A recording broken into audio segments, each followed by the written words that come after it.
May glasing ka. Sa... Ato na sa table. Hindi, diyan sa lang sa table. Dito ko na sa inyo.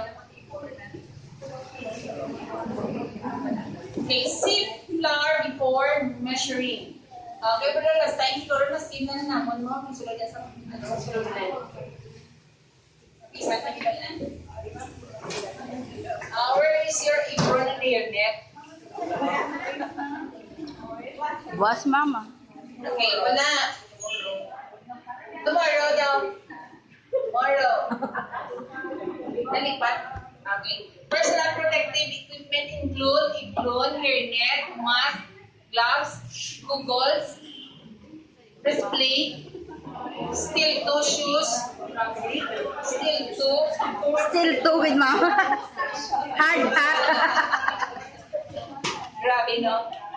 Steel toe with na mga shoes. Okay, wristband, line with glasing. Okay, kung mag-line ka mo ganit sang panyos ng papel, wax paper man or glasing, should be in the bottom. Ang kilid wala. Okay, nga wala sa kilid.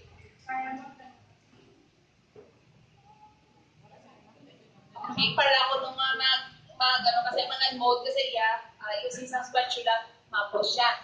Okay siya. Pero kung mas mapos na gid kung may glasini, galing lang kay nga naga-deform ang inyong cake. Kaya once nga may papel siya, magluto ko lang, nag-string, dalo niya naga-deform siya tayo. Kaya mabulong sa inyong mixture ang mag-dry up siya.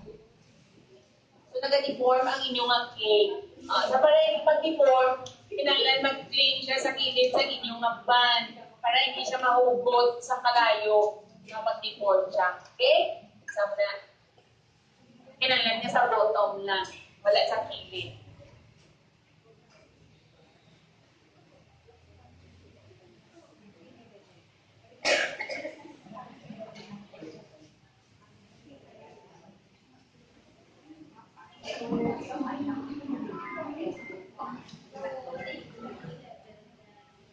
Okay, now you need 3.5 cups flour, 4 cups sugar.